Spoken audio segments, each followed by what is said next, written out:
배당소득 분리과세. 주식을 가진 사람들이 배당금을 받을 때 지금보다 세금을 깎아주는 법안이 곧 처리됩니다. 우리 경제엔 어떤 영향을 미칠지, 또 주로 어떤 사람들이 혜택을 보는지 이성일 경제 전문 기자에게 들어보겠습니다. 어서 오십시오. 안녕하세요.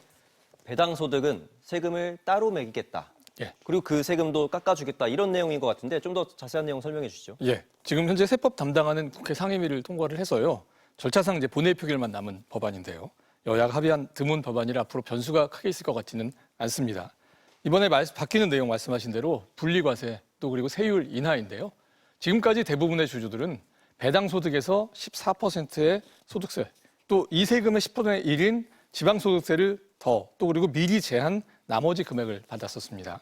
하지만 배당소득이 2천만 원을 넘고 다른 소득이 있는 주주들에게 적용되는 세율은 이거보다 크게 높았습니다. 10억 원 이상 배당을 받으면 소득세율만 45%를 적용을 받았고 또 별도 소득이 있는 근로자들은 그 소득이 높을수록 14%보다 높은 세율을 적용받아왔습니다. 하지만 내년부터는 다른 소득이 얼마이든 낮은 세율을 적용받는 배당소득 주머니가 하나 더 생기게 됩니다.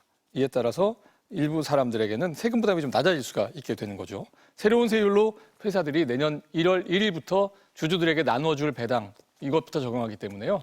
연말 결산 일정을 감안하면 본회의 통과하는 동시에 혜택을 보게 될 겁니다.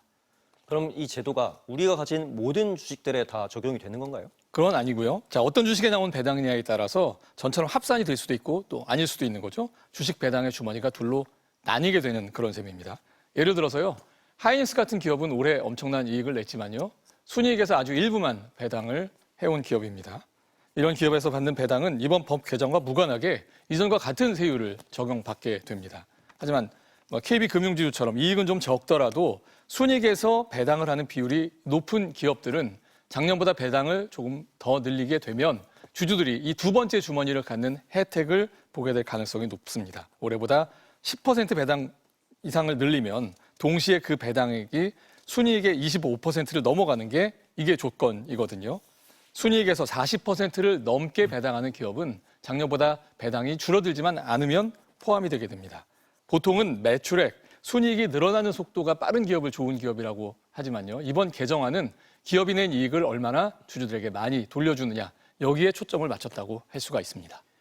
주식을 많이 가진 사람도 있겠지만 적게 가진 사람도 있을 거고 또 많이 가졌더라도 배당금을 또 적게 받은 사람도 있을 텐데 그렇죠. 그럼 어떤 사람들에게 유리해지는 겁니까? 자, 일단 정부 입장에서 분리과세를 줄어드는 세수가 곧 이 세금을 내는 사람들 입장에서 덜 내게 되는 그런 세금이 되는 건데 이게 규모가 한 3천억 원 정도로 지금 추산이 되거든요. 자, 계산을 좀 단순하게 해보면요. 100억 원 순이익의 20%를 배당해온 가상의 기업 이걸로 효과를 좀 짐작해 볼 수 있습니다.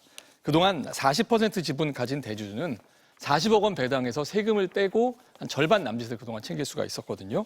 자, 고배당 기업 기준에 맞춰서 배당을 늘리게 되면 적용세율이 낮아지고 전보다 많은 배당금을 이 대주주가 실제로 손에 넣게 되는 거죠. 소수 주주들에게도요. 회사가 배당을 늘린 효과가 돌아갈 수밖에 없겠고요. 동시에 낮아진 세율 혜택까지 이중의 혜택을 볼 수 있을 것으로 지금 정부는 기대를 하고 있습니다. 자, 이런 사례에서 분리과세를 추진하는 이유를 좀 엿볼 수가 있는데 배당을 얼마나 할지 결정하는 이 최대 주주들에게 유인을 줘서 기업에 고인 돈을 투자자들에게 좀 돌리겠다는 겁니다.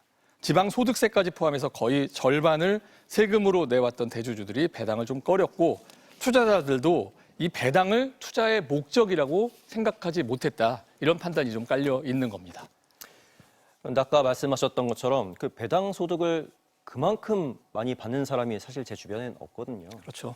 그래서 일반인들에게 사실 이 혜택이 돌아갈 수 있느냐 이게 사실 의문이기도 한데 그래서 부자감세다 이런 지적이 좀 나오는 것 같은데 좀 전체적으로 효과가 있겠냐 이런 의문도 있고요. 뭐 어떻습니까? 부자감세라는 얘기 나올 수밖에 없는 게 혜택이 소수에 집중되는 건 분명하기 때문이죠. 또 게다가 이 모든 주주들에게 이 혜택을 보는 것, 모든 대주주가 또 혜택을 보는 건 아니기는 하지만 이번 개편안의 혜택이 돌아가는 사람들이 또 그 사람들 뿐인 것도 사실이거든요.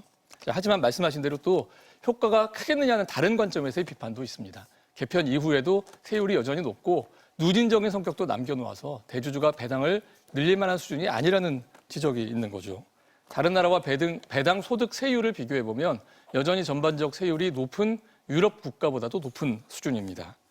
또 한 가지, 원래 배당을 많이 하는 기업 외에 배당을 늘려가면서 혜택을 볼 기업, 이른바 그 노력형 고배당 기업을 선정하는 기준이 좀 엄격합니다. 그래서 당장 1, 2년은 몰라도 배당 확대가 장기간 지속되고 또 시장 체질을 개선하는 효과로 나타나겠느냐 하는 그런 의문도 따라붙고 있습니다. 네, 직접적으로는 계산할 수 없지만 좀 긍정적인 파급 효과가 있었으면 좋겠네요. 이성일 기자 잘 들었습니다.